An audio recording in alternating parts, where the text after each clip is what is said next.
খাঁটি সোনা সেরা ডিজাইন, বিয়ের সাজে গোল্ডেন শাইন, স্বপ্ন ছোঁয়া প্রতিটা ক্ষণ। ন্যাশনাল জুয়েলারি সবার আপন। ন্যাশনাল জুয়েলারি, আরামবাগ থানার বিপরীতে, আরামবাগ, হুগলি। আর কিছুক্ষণ পরেই রাজ্যের মুখ্যমন্ত্রী শুভেন্দু অধিকারী আসছেন আরামবাগে। মুখ্যমন্ত্রী হওয়ার পরে তাঁর এই প্রথম সফর আরামবাগে। মূলত আরামবাগ মহকুমা জুড়ে যে বন্যা পরিস্থিতি তৈরি হয়েছে সেই নিয়ে একটি গুরুত্বপূর্ণ বৈঠক করবেন তিনি প্রথমে আরামবাগের পল্লীশ্রীতে হেলিপ্যাডে নামবেন। সেখান থেকে আরামবাগের প্রশাসনিক বৈঠক করতে আরামবাগ এসডিও অফিসে আসবেন। কিন্তু তিনি আসার আগে একটি অন্যরকম দৃশ্য ধরা পড়ে গেল আরামবাগ এসডিও অফিস চত্বরে। যদিও চারিদিক কঠোর নিরাপত্তায় মুড়ে ফেলা হয়েছে, তা সত্ত্বেও বহু মহিলা এই চত্বরে এসে হাজির হলেন মুখ্যমন্ত্রীকে ক্ষোভ জানাতে। কারণ তারা দীর্ঘদিন ধরে অপেক্ষায় রয়েছেন, আজ অবধি তারা যোগ্য হওয়া সত্ত্বেও অন্নপূর্ণা যোজনার টাকা পাননি। কেউ কেউ ক্ষোভে ফুঁসে উঠলেন। যদিও সমস্ত কিছুর খবর পেয়ে ছুটে এলেন আরামবাগের বিধায়ক হেমন্ত বাগ। তিনি মহিলাদের বোঝালেন, দেখুন বিস্তারিত। এখানে কি মুখ্যমন্ত্রী আসবে বলে সেই খবর পেয়ে এসেছেন?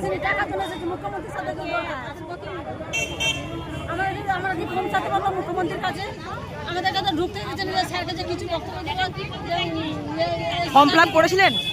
অনলাইন অফলাইন এক মাসেরও ঢুকেনি। মুখ্যমন্ত্রী বলেছিল যে 17 তারিখের পর টাকা ঢুকবে। ব্যাংকের বই আপডেট করেছেন? টাকা ঢুকেছে? কি নাম দিদি আপনার? কি নাম? স্বামী কি করে? স্বামী বেকার, কিছুই করেনি। তাও টাকা পাচ্ছেন না? আপনার নাম দিদি? আপনার নাম কি? কেন টাকাটা পাই না আমাকে আগে সেটা বলো। রিজেক্ট দিয়ে দিয়েছে, 3 কামড়া বাড়ি কার নাই বলো, তোমার নাই 3 কামড়া বাড়ি। অন্নপূর্ণা যোজনার টাকার জন্য।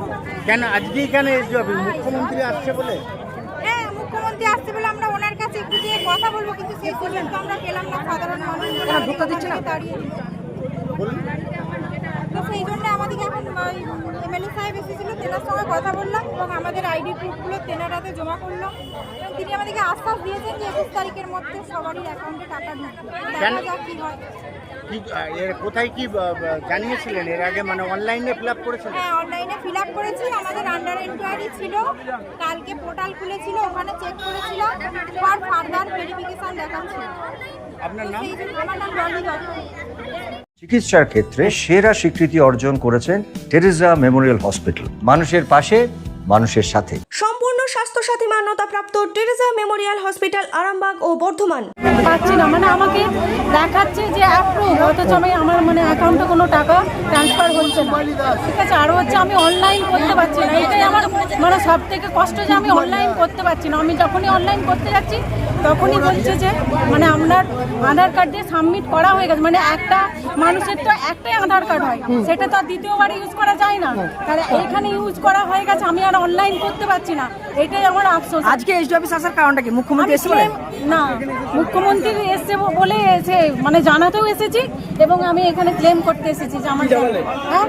আপনাদের দাবিটা কি? মুখ্যমন্ত্রী একদম গেটের সামনে আমি হ্যাঁ, আমি জানাতে এসেছি যে আমরা 3 মাস ধরে যে ঘুরছি, আমরা তো কোনো কিছুর থেকে বঞ্চিত। আমরা তো বাংলাদেশেও থাকি না, আমরা গরিব মানুষ। হ্যাঁ, আমরা এখানে আমরা ভোট দিই, সবই কিছুই করছি, তাহলে আমরা কেন বঞ্চিত 3 মাস ধরে? সুনিতা মাইতি।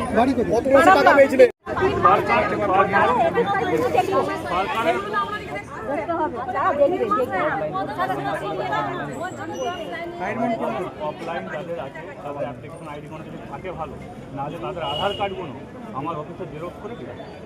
22 তারিখে আরামবাগ, পান্তাতলা এবং আরামবাগ যে পারুল বাস স্ট্যান্ড এবং পান্তাতলার মিডিলে দেখবেন বিধায়ক সেবা কেন্দ্র বড় করে সাইনবোর্ড করা আছে, গেরুয়া কালারের যে বিল্ডিংটা, ওই বিল্ডিং আপনারা যোগাযোগ আজকে হোক কালকে হোক, ওখানে প্রতিদিন আমার অফিস সবসময় খোলা আছে।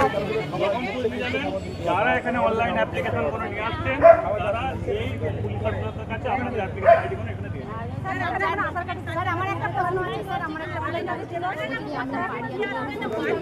সবাই পাবে, বাড়ির সঙ্গে সমস্যা।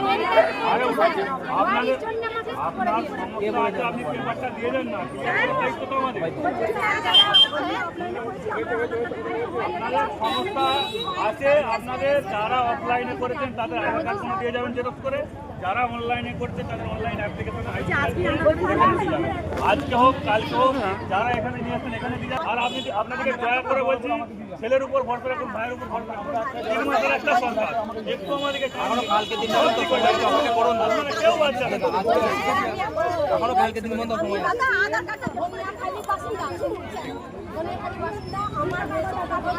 কি বলবো ফোনটা দেখো এমন ভাবে রেখে দিতে দেখো তো এসে কারণ দরখাস্ত লিখে জমা দেওয়া হয়েছে, একবার অন্নপূর্ণা ভান্ডার টাকা পাওয়া হয়নি। সেই কারণে কোথায় এসেছিলেন? এসডি অফিসে আমাকে কেন আজকের দিনটা কেন মুখ্যমন্ত্রী না সেটা আমি জানতাম না, আমি এমনি এসেছিলাম, টাকা পাইনি সেই কারণে এসেছিলাম। কি বললেন বিধায়ক সাহেব? বিধায়ক সাহেব তো আশ্বাস দিলেন যে টাকা ঢুকবে 21 তারিখের মধ্যে, না যদি পাই 22 তারিখে আবার দেখা করতে বললো এসডি অফিসে। তো অ্যাপ্লিকেশন জমা দিতে বললো, জেরক্সটা। ওনাদের অফিসে দিতে বলেছে। আপনার নাম কি? সুমনা শেখ। কোথা থেকে আসছেন? আরামবাগ সুপার। আচ্ছা এরপর পাবেন মনে করছেন? আশ্বাস তো রাখছি পাবো। আপনাদের ভালোবাসার আর এক নাম চন্দন জুয়েলার্স।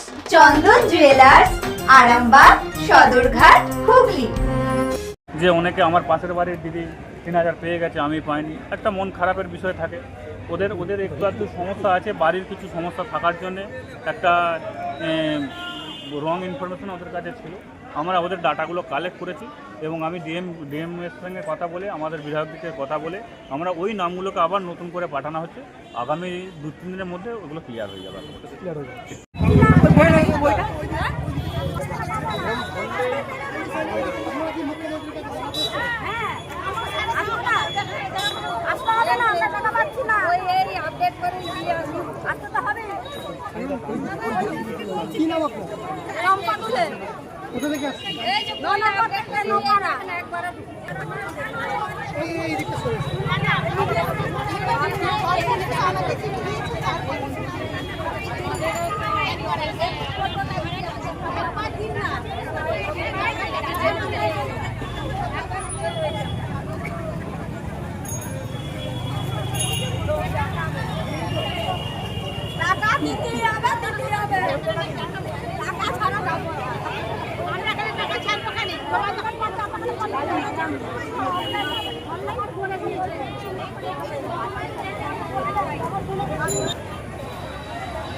চুড়ি তুমি নারীর প্রিয় সব উৎসবে, বাউটি, বালা, চূড়, মান্তাসা দেখলাম মন ভরে।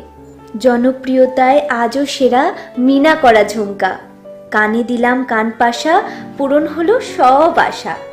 হাতের আঙুলের আংটি নানা ডিজাইনে পাবে, ঐতিহ্যবাহী নেকলেস আজও মনে ধরে, জড়োয়া সীতাহার সবার নজর কাড়ে। তাই তো বিয়েতে পেলে এত গয়না সবার মনে ধরে।